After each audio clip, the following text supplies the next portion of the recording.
Hello and welcome to another episode of Truth in Words at Stoney's podcast, where we explore the power of language and its impact on our perceptions and values. I'm your host Tony, and today we're diving into a thought-provoking topic, the use of the word theater in military terminology to describe regions of war. Is it ethical to use such a term? Does it trivialize the suffering of soldiers and civilians caught in these tragic events? Let's unpack the origin, implications, and ethical questions surrounding this seemingly innocuous word. The term theater in military language has historical roots.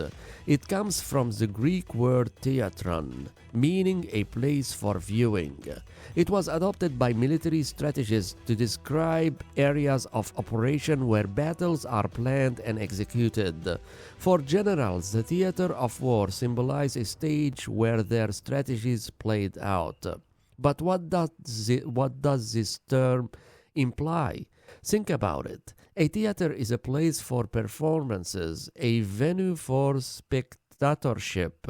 It suggests something orchestrated, almost artistic, where actors follow scripts and the audience sit back to observe. While this metaphor may have been convenient for military planning, it raises an uncomfortable question. Does calling a war zone a theater dehumanize the reality of war? Wars are not performances. They are brutal, chaotic, and tragic. Soldiers don't follow scripts. They fight, bleed, and die in unpredictable and often horrific circumstances. Civilians doesn't choose to be in the audience. They are unwillingly participant, enduring displacement, loss, and unimaginable suffering. When we refer to a battlefield as a theater, we risk trivializing the human cost of war.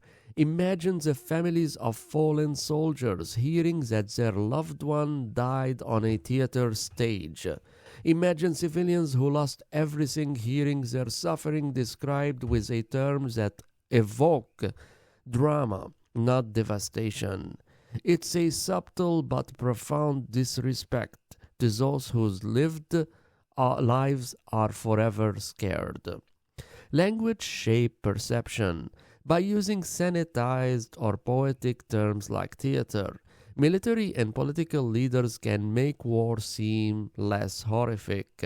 It's easier to justify decisions when the language used distances us from the human toll. For example, compare the term theater of operations with phrases like battlefield or war zone. The former sound clinical and detached, while the latter evokes raw images of destruction and loss. Words matter. They frame the narrative and influence how societies remember and process conflicts. This linguistic strategy isn't new. Throughout history, governments have used euphemisms to obscure the harsh realities of war. Terms like collateral damage for civilian casualties or friendly fire for accidental deaths among allies. Theater falls into this category, softening the blow of war's brutality.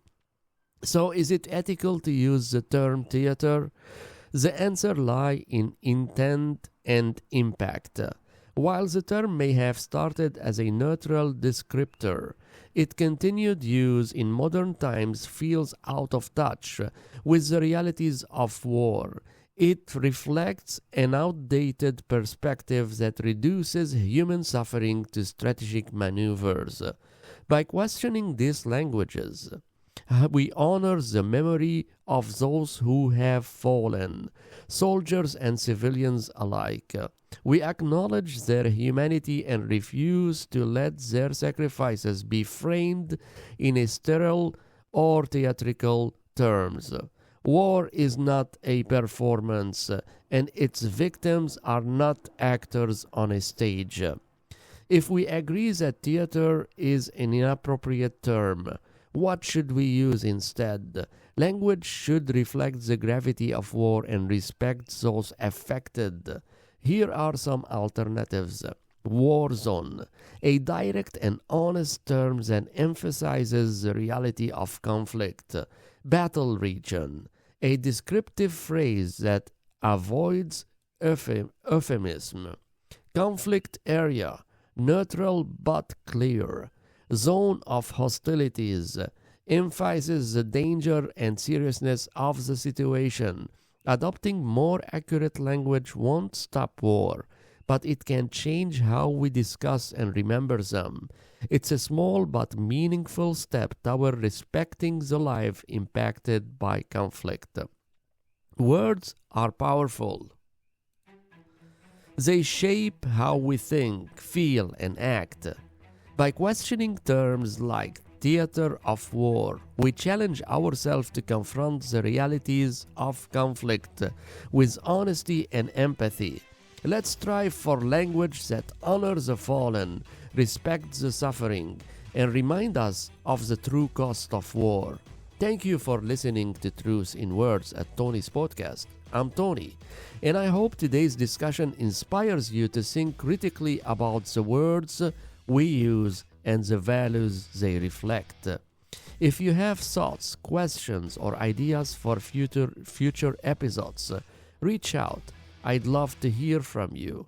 Until next time, stay curious, stay compassionate, and let's keep the conversation going.